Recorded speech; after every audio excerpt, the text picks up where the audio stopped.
Hello, good evening. I am Ajit Kumar Jha, the editor of the Public Global and the CEO of Power Pixar.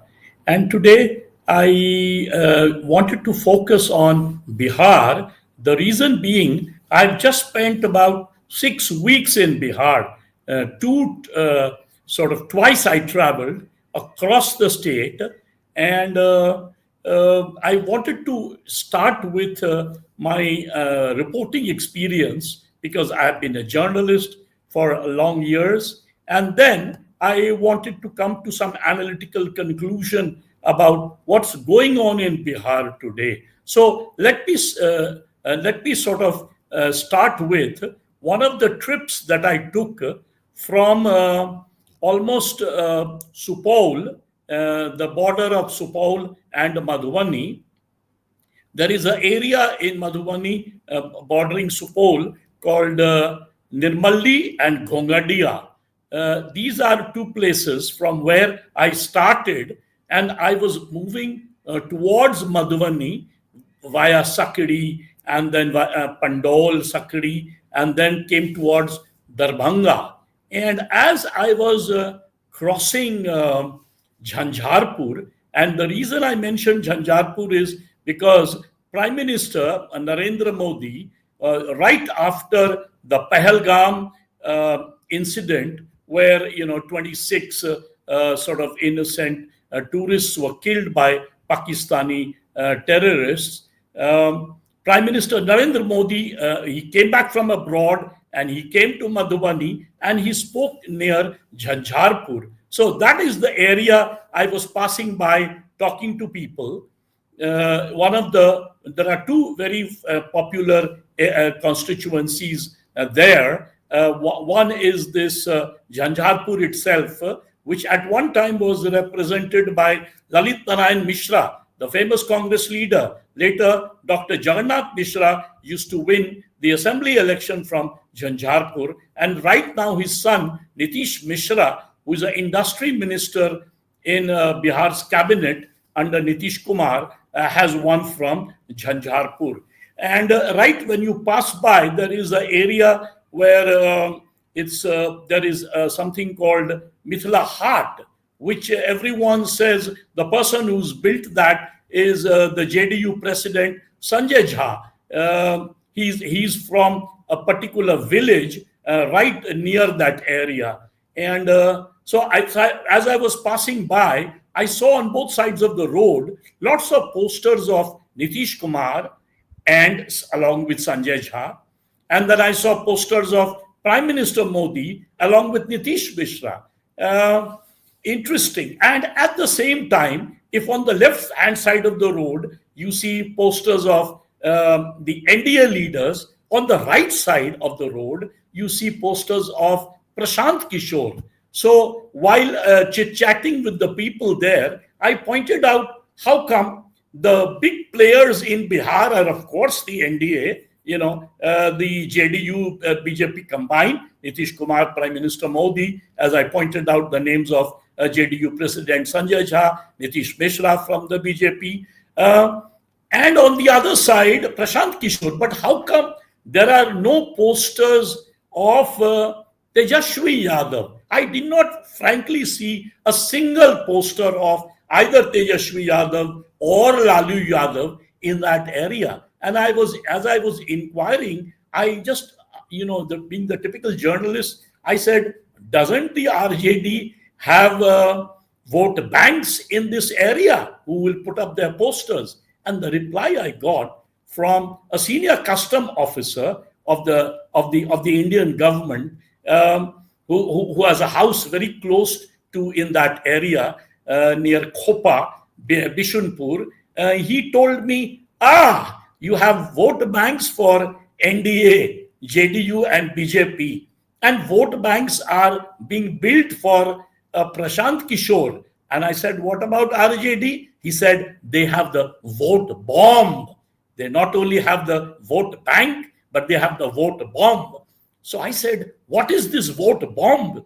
And he told, and then, as we were chit-chatting with several other people from that area, they began the calculations. And they said, sir, The RJD is the single largest party of Bihar. It begins with a base vote of 32 to 35%. And I said, I have been an analyst, but in this case, I didn't want to speak. I wanted to hear the people. And they told me 17% Muslim voters, about 14 to 15% Yadav voters. Just combine the two. Straight away, you have 30 plus. And then add the Dalit voters. So my question was, aren't some of the Dalit voters with the NDA, especially Chirag Paswan's community, Manjhi's community, the Mahadalit? They said yes, but the largest Dalit vote in Bihar is of the Ravidas community, the Chamar community, almost about more than 1/3. And that is still largely intact with the RJD. So the combination of these three make the RJD into what this gentleman pointed out is the vote bomb of the RJD. So they don't need posters. They will start with, like in a relay race, suppose a political party has a big advantage to begin with, RJD is that. Tejashwi Yadav advantages are the MY solid coalition plus the Dalit vote, and at the same time, the fact that he's son of Lalu Prasad Yadav, the former chief minister, Rabri Devi, the former chief minister of Bihar, and at the same time, youth. He is barely, 33 years old, 33, 34 years old. And he has a long innings in politics. If not this time, as someone pointed out, in the future, he's bound to be the chief minister of Bihar. He was already the deputy CM of Bihar. And that sort of set me up. I moved from there into other areas. While we were discussing, someone told me, oh, you have been looking at various election analysis done by various agencies, and two of them that I had seen previously, one done by the India Today group, and that has been tracking the polls for, let's say, the last more than 1 year. Every 6 months, they track the polls, and the number one, in terms of popularity ratings, the number one is always Tejashwi Yadav. Earlier popularity trackings showed him early 40%, let's say 44%, 43, 44%. Of late, his popularity ratings, the latest one that I saw, kind of showed it has come down marginally, down to 37, 38, but he's still the most popular CM candidate in Bihar. And as I pointed out, the RJD is the single largest party. And remember, the RJD has been the single largest party since 1990. It has never become the number two. It has always been the single largest party. However, in the first 15 years, it ruled, and the last 20 years, the RJD has been out of power, and the NDA in Nitish Kumar in alliance with the BJP has been ruling. Of course, most of us are aware of the fact that Nitish changed alliances twice, went with the RJD for shorter periods, during the 2015 elections. Remember the popular slogan,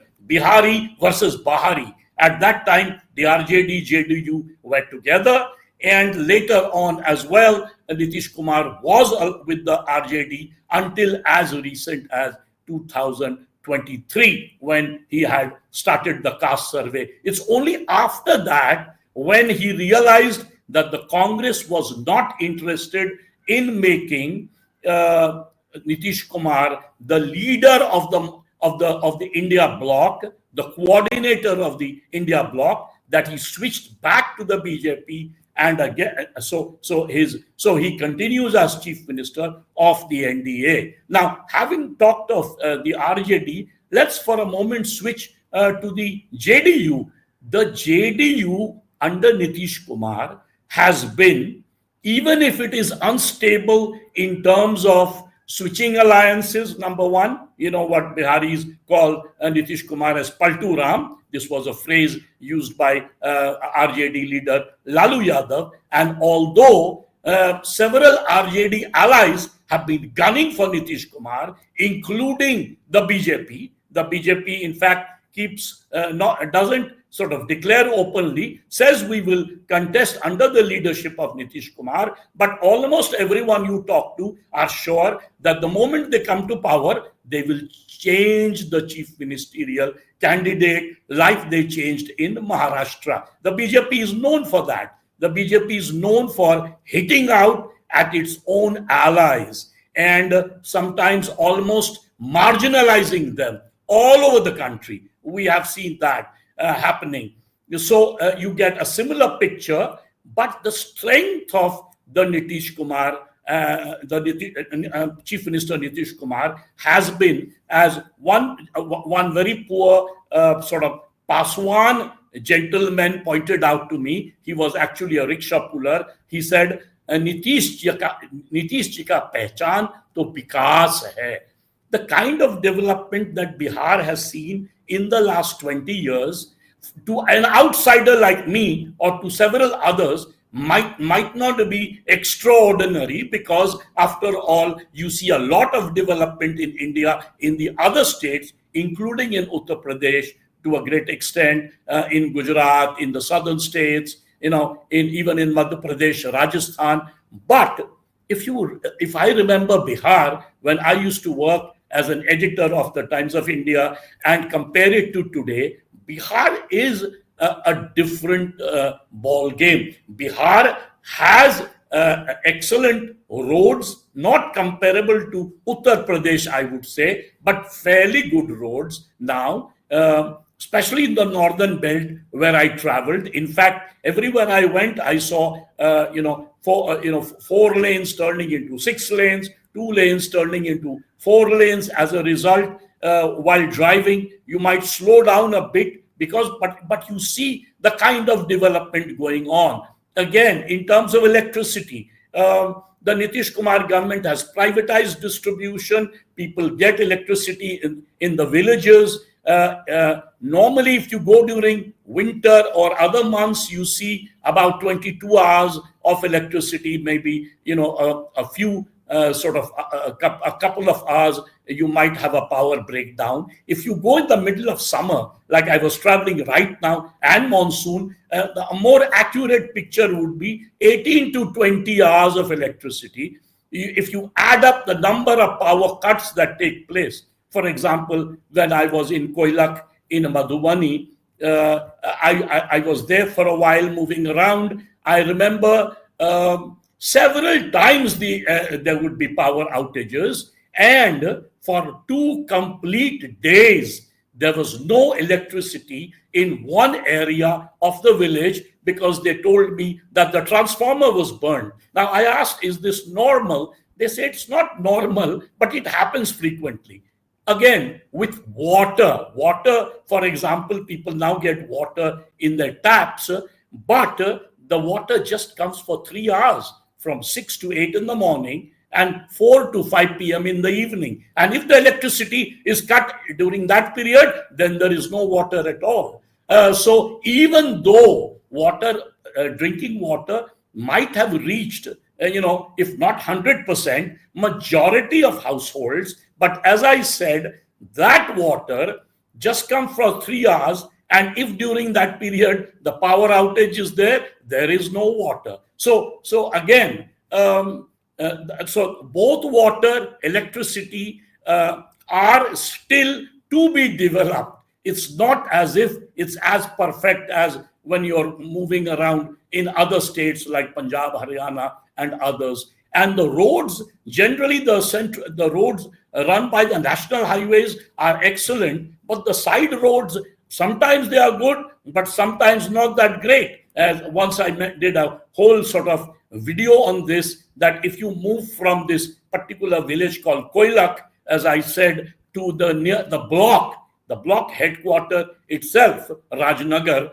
the road reminds you of worse years than even Lalu Prasad Yadav's regime. pathetic road conditions that you see in quite some areas where the linkages between the villages and the block headquarters, or sometimes even the linkage between the district headquarters and the village, is quite pathetic. So again, yes, I would give them 60%, 70% marks, not 90% in terms of performance of the three indicators of Bijli, Sadak and Pani.